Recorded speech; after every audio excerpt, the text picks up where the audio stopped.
स्पर्धा परीक्षेत डमी उमेदवार बसवणाऱ्या रॅकेटचा पर्दाफाश झालाय। नांदेडमध्ये या रॅकेटचा मुख्य सूत्रधार असून सीआयडीने त्याला अटक केली आहे। नांदेड, यवतमाळ, पुणे इथे हे गुन्हे उघडकीस आले असून याचा तपास आता सीआयडी करत आहे। तर नांदेडमधून ही धक्कादायक बाब आपण बघतोय।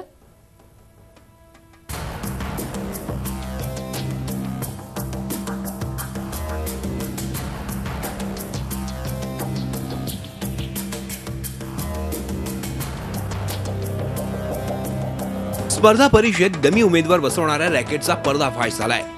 यूपीएससी परीक्षेचा अभ्यास करणाऱ्या योगेश जाधव या विद्यार्थ्यानं या रॅकेटचा गोरखधंदा उघड केलाय।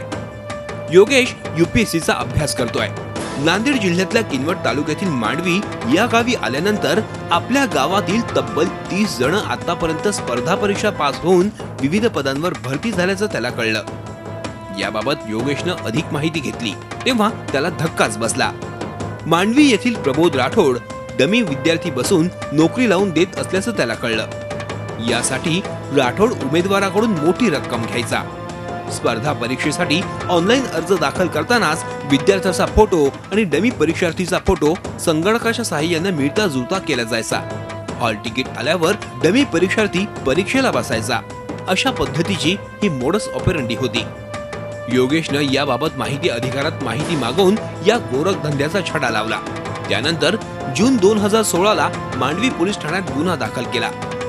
जे विद्यार्थी असे आहेत की 10वीला 10 वेळा फेल आहेत, हाऊ दे कॅन, म्हणजे ते कसे शक्य होतील? ते शक्य नाही। त्यांना क्रॅक करणं कॅन्डिडेट आहात, ओरिजिनल कॅन्डिडेट आणि हे डमी आहे। तुमच्या दोघांचा फोटो मिक्स केला जायचा आणि 70-80% दोघांचं मृत्यूजुळतं बनवायचं आणि ते अपलोड करायचं फॉर्म भरताना। या रॅकेटची व्याप्ती संपूर्ण राज्यभरात असल्यानं योगेशनं थेट मुख्यमंत्र्यांची भेट घेतली। मुख्यमंत्र्यांनी अधिक तपासासाठी सीआयडी औरंगाबाद यांची स्पेशल इन्व्हेस्टिगेशन टीम नेमण्याचे आदेश दिले। त्यानंतर या रॅकेटच्या तपासाला गती आली। सीआयडीनं रॅकेटचा मुख्य सूत्रधार प्रबोध जाधव याला अटक केली।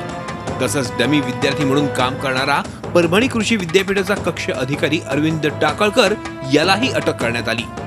आतापर्यंत या रॅकेटनं 40 जणांना अशा प्रकारे नोकरी मिळवून दिल्याचं समोर येत आहे। याबाबत सीआयडी अधिक तपास करते।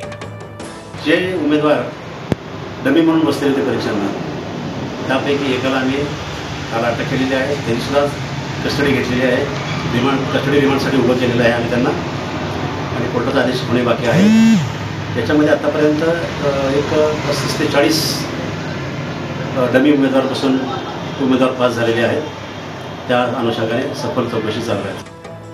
या रॅकेटची व्याप्ती मोठी असल्याचा संशय आहे। या रॅकेटनं अशा प्रकारे डमी विद्यार्थी बसवून राज्यभरात हजाराच्या वर नोकऱ्या लावून दिल्याचा संशय योगेश जाधवनं व्यक्त केलाय। स्पर्धा परीक्षांसाठी हाडाची काढा करून रात्रंदिवस विद्यार्थी अभ्यास करतात, पण असे महाभाग या विद्यार्थ्यांचा हक्क हिरावून घेतात। त्यामुळे यातील दोषींना कडक शिक्षा होणं गरजेचं आहे। सतीश मोहिते, झी मीडिया, नांदेड। आणि याच प्रकरणासंदर्भात अधिक माहिती जाणून घेण्यासाठी सतीश मोहिते आमचे प्रतिनिधी आपल्या सोबत आहेत। सतीश थेट नांदेडमधून आपल्या सोबत आहेत। सतीश, अतिशय धक्कादायक प्रकाराचा आता उघडकीस आल्याचं आपल्याला पाहायला मिळते, तर आता पोलीस यंत्रणा कशी कार्यान्वित झाली असल्याचं आपल्याला पाहायला मिळते, काय अधिक माहिती?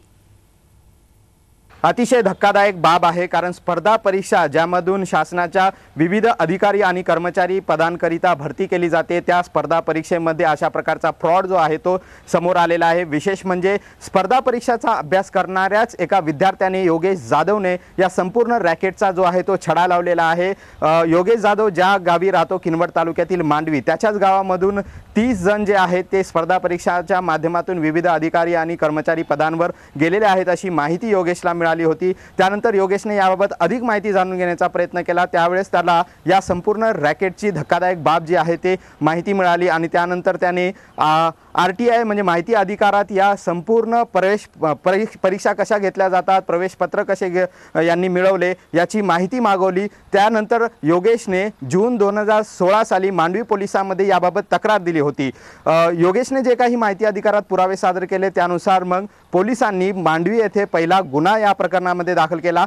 परंतु धक्कादायक बाब म्हणजे जून 2016 मध्ये पोलिसांमध्ये गुन्हा दाखल झाला असला तरी तपास मात्र शून्य होता। मात्र योगेशने आपले प्रयत्न जे आहेत ते सोडले नाही। योगेश मुख्यमंत्र्यांपर्यंत जाऊन पोहोचला। मुख्यमंत्र्यांच्या कानावर त्याने ही बाब घातली आणि त्यानंतर मुख्यमंत्र्यांनी या प्रकरणात सीआयडी चौकशीचे आदेश दिले। आता सीआयडीचे पोलीस अधीक्षक जे आहेत ते केंगार 8 दिवसापासून मांडवीमध्ये ठाण मांडून बसलेले आहेत। मुख्य सूत्रधार जो आहे या रॅकेटचा प्रबोध राठोड याला पोलिसांनी अटक केलेली आहे। त्यासोबतच डमी विद्यार्थी जो आता अधिकारी पदावर आहे अशा डमी एका विद्यार्थ्याला सुद्धा अधिकाऱ्याला सुद्धा पोलिसांनी अटक केलेली आहे। या प्रकरणात आतापर्यंत 2 अटक झालेले आहेत।